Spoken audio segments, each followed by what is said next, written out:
Welcome to chat with ராஜா. நாம இன்னைக்கு விடுதலை பார்ட் 2 படம் எப்படி இருக்குன்னு வீடியோக்குள்ள போய் பார்த்துருவோம். இந்த படத்தோட ஃபர்ஸ்ட் பார்ட்லயே செகண்ட் பார்ட்டுக்கான லீடு கொடுத்துருப்பாங்க.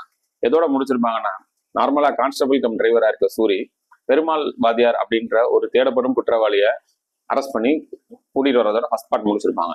இந்த பார்ட்ல விஜய் சேதுபதியோட பெர்ஸ்பெக்டிவ்ல எதனால அவர் இப்படியாக தேடப்படும் குற்றவாளியாக கவர்மெண்ட் அனௌன்ஸ் பண்ணிச்சு, இத்தனை பேர் சேர்ந்து அவர் தேடி பிடிக்கிறதுக்கான காரணம் என்ன அப்படின்றத டீட்டெயிலா எக்ஸ்பிளைன் பண்றது தான் இந்த படத்தோட கதை.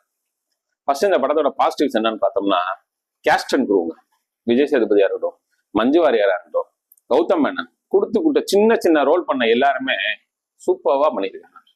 குறிப்பா விஜய் சேதுபதி அந்த கேரக்டராகவே வாழ்ந்திருக்காரு.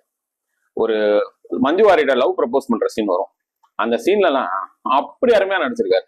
அதே மாதிரி அவர் பேசுற டைலாக்ஸ் எல்லாமே, டைலாக் டெலிவரி, மாடுலேஷன் எல்லாமே சூப்பரா பண்ணியிருக்காரு.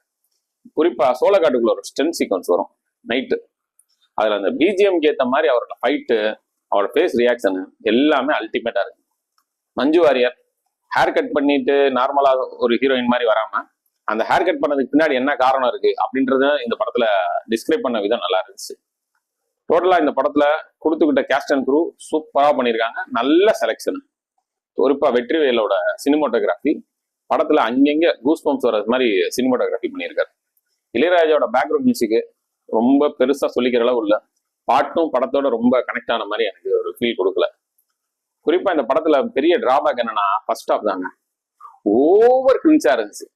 ஒரு பழைய காலத்துக்கு போயிட்டு ஒரு 20 பேர் சேர்ந்து ஒரு குரூப்பை, ஒரு குடும்பத்தை அப்படியே குதிக்கிற மாதிரி நசுக்கிற மாதிரி எல்லாம் சீன்ஸ் எடுத்திருக்காங்க. இது பார்க்கும்போது நமக்கு நிறைய படத்துல, எஸ்பெஷலி நம்ம பார்த்துட்டு இருக்க ரஞ்சித் படம், மாரி செல்வராஜ் படம், இவங்க படத்தை பார்த்த ஃபீல் தான் கொடுத்துச்சு.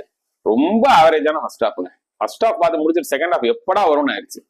செகண்ட் ஹாஃப்ல அங்கங்க வெற்றிமாறன் அவரோட ஸ்டைல ரைட்டிங் எழுதியிருந்தாலும் ஃபர்ஸ்ட் ஹாஃப் ரொம்ப லேக்கா இருக்கனால செகண்ட் ஹாஃப்ல ரொம்ப கனெக்டிவிட்டி இல்லை. அங்கங்க சீன்ஸ் நல்லா இருக்கு, பேசுற டயலாக் ஷார்ப்பனா இருக்கு, எல்லாமே ஓகே.